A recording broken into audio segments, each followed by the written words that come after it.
হাজবেন্ডের কথাটাই ধরলাম,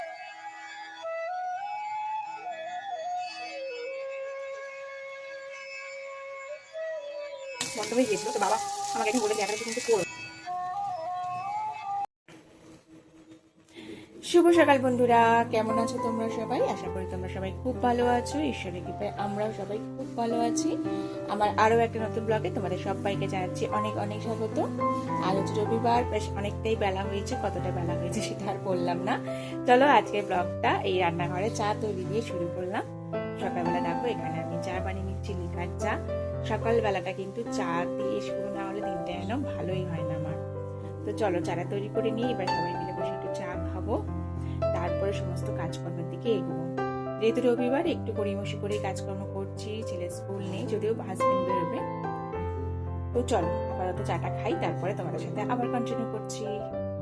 চলো, এই যে চা আমাদের রেডি হয়ে গেছে, তো চা নিয়ে যাই, চাটা বাকি তিনজনে খাই, তারপর সংসারে বাকি কাজকর্ম শুরু করবো।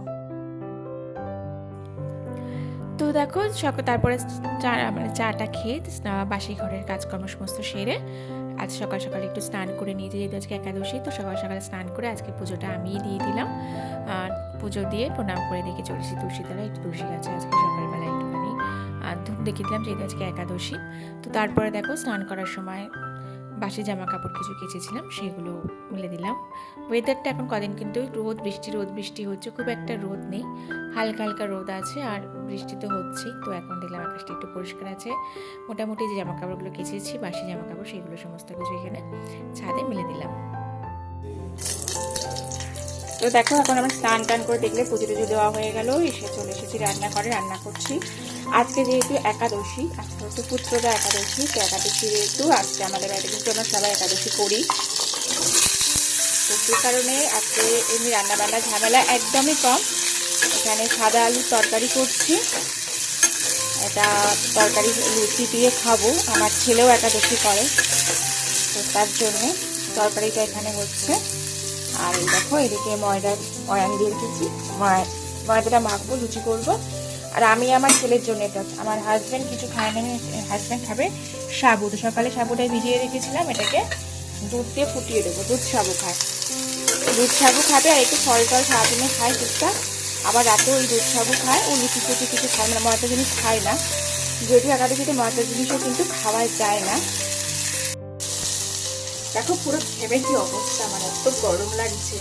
ছাদে গিয়েছিলাম, রোদ্দুর আছে প্রচন্ড গরম দিয়েছে, কদিন বৃষ্টি আর কদিন আজকে রোদ্দুর দিচ্ছে, দেখো কি অবস্থা।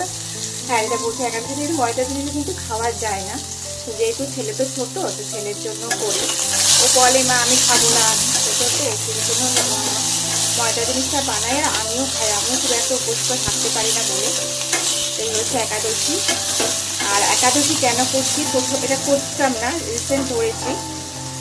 হাজবেন্ডের কথাটাই ধরলাম, হাজবেন্ডই হঠাৎ একদিন বললো যে একাদশী করবে, তো সেই কারণে আবার একাদশী আমরা শুরু করেছি। আমরা বলতে আমি শুরু করেছি, ছোটোবেলায় আমরা বাড়িতে কিন্তু বাবা মা একাদশী করতেন, ছোটোবেলায় আমিও একাদশী করতাম, অনেক অনেক বয়স পর্যন্ত। তখন হয়তো কলেজ টলেজ ওঠার পর সেভাবে আর করা হতো না, বন্ধ হয়ে গিয়েছিল। তো বাবা আমাকে একদিন বলেছিল একাদশী কিন্তু করো, একাদশীটা পারলে একাদশীটা করো।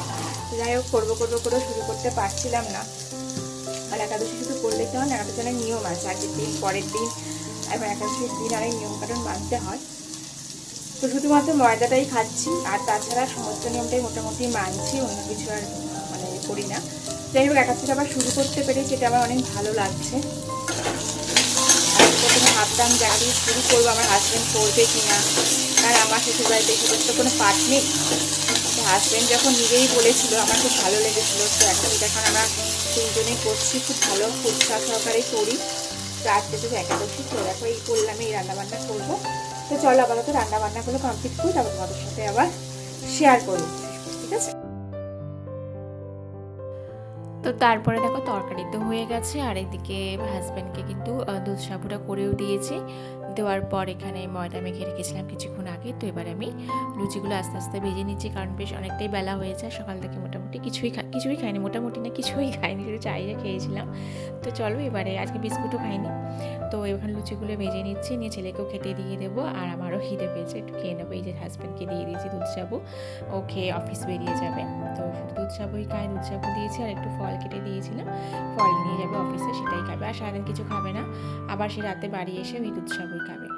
তো এটা আমার আর ছেলের জন্য লুচি করছি। বললামই যেহেতু উপোস বেশি মানে না খেয়ে একদমই আমি থাকতে পারি না, তো এই জন্য এখানে লুচি ভেজে নিচ্ছি। আর আমি একাদশীর দিন সকালে যখন লুচি ভাজি না, আমি একেবারেই দুবেলাটাই ভেজে নিই, আর রাত্রিবেলা না কিছু করতে ইচ্ছে না আমার। রাত্রিবেলা আবার সেই ময়দা মাখো, আবার লুচি করো, করি না। হ্যাঁ, লুচিগুলো ঠান্ডা থাকে, বাট খুব একটা অসুবিধা হয় না, খেয়ে নিই আর কি। তো যাই হোক, চলো, লুচিগুলো বেশ ভালোই ফুলেছে। দেখো লুচিগুলো হয়ে গেছে। এবার ছেলেকে একদম গরম গরম লুচি, ফুলকো ফুলকো দেখো লুচি দিয়ে দিচ্ছি ছেলেকে। আর এখানে একটু সাবুর পায়েস ছিল, সাবুর পায়েসটা ওকে দিচ্ছি। তো এটা খেতেও ও ভালোবাসে, তো এখানে সাজিয়ে ছেলেকে আমি এখানে খেতে দিয়ে দিলাম। আর এটা এখন হচ্ছে সন্ধ্যাবেলা, সারাদিন আর সেরকম কিছু হয়নি। তো ছেলের শরীরটা আজকে খারাপ ছিল বলে, হঠাৎ করে দুপুরবেলা শরীরটা বলছিলাম আমার ভালো লাগছে না বলে, পেটে ব্যথা করছিল বলে ওকে আজকে আর ক্লাসে পাঠাইনি। তো একটা সন্ধেবেলায় একটু হালকা খিদেই পায়, তো সন্ধেবেলায় একটু চা খেয়েছি। চা খাওয়ার পর এখানে সাবুর বড়া তৈরি করছি। অন্য একাদশীতে আমি সাবুর পোলাও বানাই, তো আগের একাদশীগুলোতে সন্ধ্যাবেলা করে সাবুর পোলাও খেয়েছি আমি আর ছেলে। তো এবার ভাবলাম চলো আজকে একটু সাবুর বড়া বানিয়ে খাই। খেতে কিন্তু বেশ ভালো লাগে, বেশ মুচমুচে হয়, মানে গরম গরম অবস্থায় খেলে কিন্তু বেশ ভালো লাগে। পরে খেলে কিন্তু এটা একদম নিতে যায়, ভালো লাগে না, কিন্তু গরম গরম অবস্থায় খেতে বেশ ভালো লাগে, বেশ মুচমুচে হয় আর ভিতরটা বেশ নরম নরম থাকে। তো আমি বেশি কিছু দিইনি, এর মধ্যে একটু কারি পাতা আছে, কাঁচা লঙ্কা, বাদামটা দিয়েছি আর কারি পাতা দিয়েছি। আর যেভাবে করে আর কি, সেভাবে আলু আছে, আলু সিদ্ধ দিয়ে সেভাবে করে আর খেয়েছিলাম, বেশ ভালো লাগছিলো। আসলে সারাদিন উপোস থাকি তো সন্ধ্যের দিকে একটু ঝাল ঝাল খেতে বেশ ভালোই লাগে। আর এদিকে দেখো সন্ধ্যেবেলা আমার ছেলে বসেছে, এই যে দেখো সুন্দর কি সুন্দর এঁকেছে, দেখো অ্যালিগেটরটা এঁকে, দেখো নিজের কল্পনা করে, মানে সিনারিটা নিজের কল্পনা এঁকে ওই আঁকছে, আর এদিকে একটু কার্টুন দেখছে। তো এইদিকে দেখো আমি এই পাশে আবার কিছু জামা কাপড় আয়রন করা ছিল, সেগুলো বসে বসে আমি এখানে আয়রন করে নিচ্ছি। তো চলো, আজকের ব্লগটা তোমাদের কেমন লাগলো কমেন্ট করে জানাও। যদি ভালো লেগে থাকে তাহলে কিন্তু অবশ্যই লাইক আর শেয়ার করতে ভুলো না। আর যদি এখন আমার চ্যানেলটাকে সাবস্ক্রাইব না করে থাকো বন্ধুরা, অবশ্যই কিন্তু আমার চ্যানেলটা সাবস্ক্রাইব করে আমার বন্ধু হয়ে আমার পাশে থেকেছো। আর যারা অলরেডি সাবস্ক্রাইব করে রেখেছো আমার নিয়মিত ভিডিও দেখছো, সেই সমস্ত বন্ধুদের অসংখ্য অসংখ্য ধন্যবাদ। এভাবেই তোমরা আমার পাশে থেকো। তো চলো, আর বেশি কিছু বলবো না, আজকে ভিডিওটা এখানে শেষ করছি। আবার চলে আসবো নতুন ভিডিও নিয়ে। সবাই ভালো থেকো, সুস্থ থেকো, সাবধানে থেকো, টাটা।